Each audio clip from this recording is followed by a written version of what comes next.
What it do? What it do? I'm here back again, talking, rambling.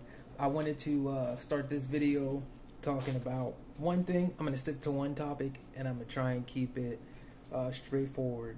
Change, changing, thoughts and opinions, perspective, how you see the world, how you move through the world. I remember in middle school, high school, the main thing that people got upset with was like their best friends from middle school changed when they got to high school. That upset them. I see it a lot of that. That was like, man, you changed, and people would be like, I'd never change. This is who I am. I've always been this way.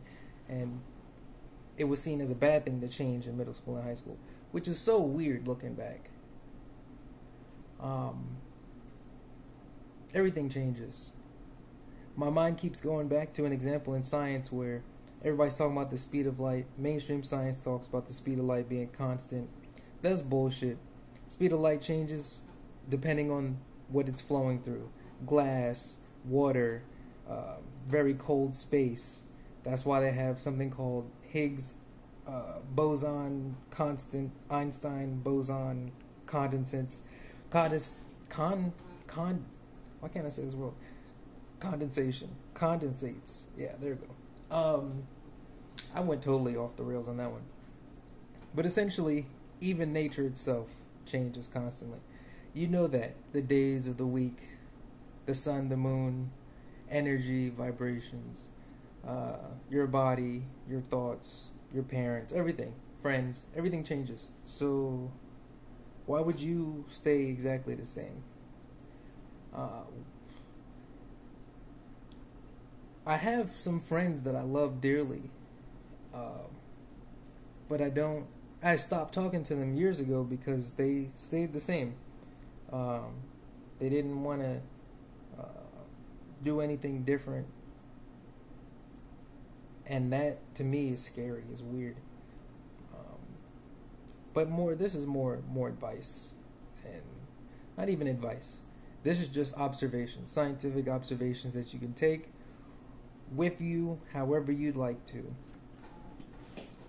So if you're young and you're in school and people are like, oh, don't change up, never change, it's up to you to determine how you want to interpret that. And my 2 cents is what I usually say, F them, because you have to change, you have to adapt and be versatile. If you don't, you die. That's it. You get taken advantage of. If they know how to push your buttons, they know how to turn you on and off. Pause. So they have control over you, and you become less of a person and more of a slave. That's one aspect of it. The next is you become stagnant. You can't see past yourself.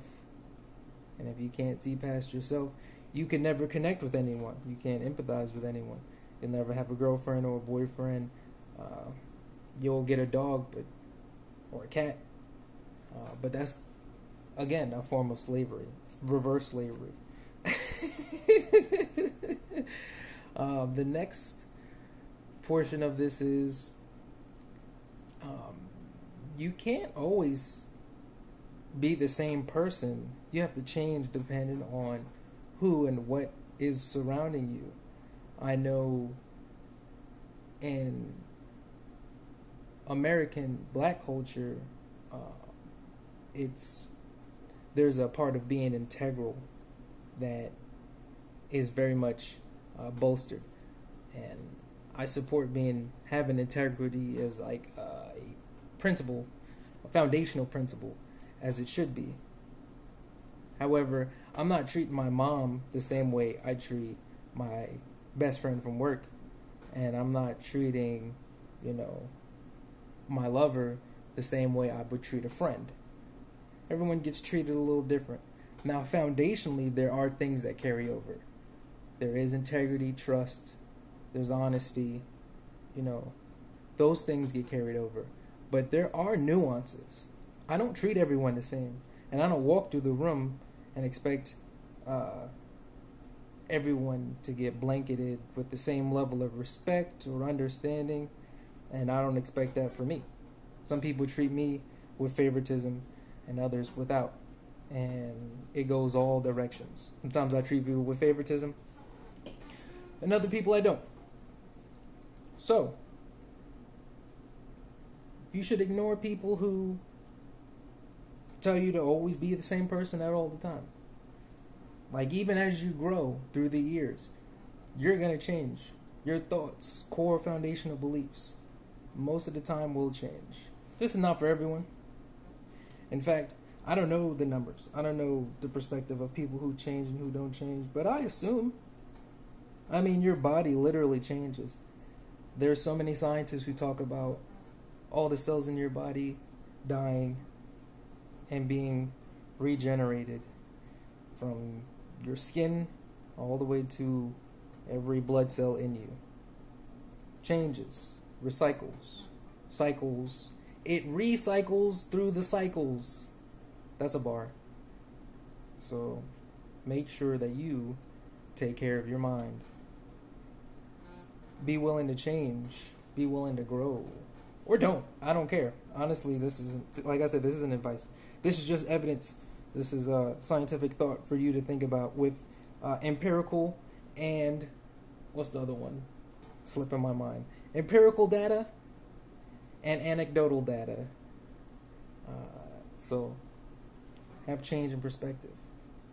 The key notes, the summary, the takeaway. As you're growing up, you're going to change. People aren't going to mess with you. You might not want to mess with people anymore. That's okay. That's part of life. You should grow. Nature itself is always changing.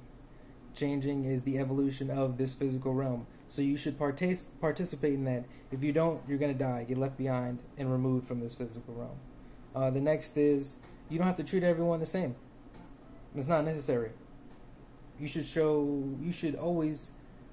pick a core foundation of who you want to be, and that should be the foundation. That should be the carrier for all your actions. However, there are nuances as you stack up from that foundation.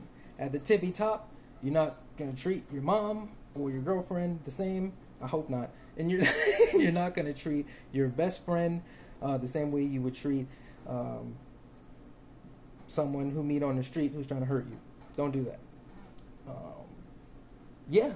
And lastly, go study something, read something, learn something, do something. Robots are coming. So the job markets, your livelihood, survival, society as a whole is going to definitely change. And people are the most important aspect of the future. All the wars and conflicts of the future will be fought for people, as it always has been. The war of the mind. That's it. Lux. Ether.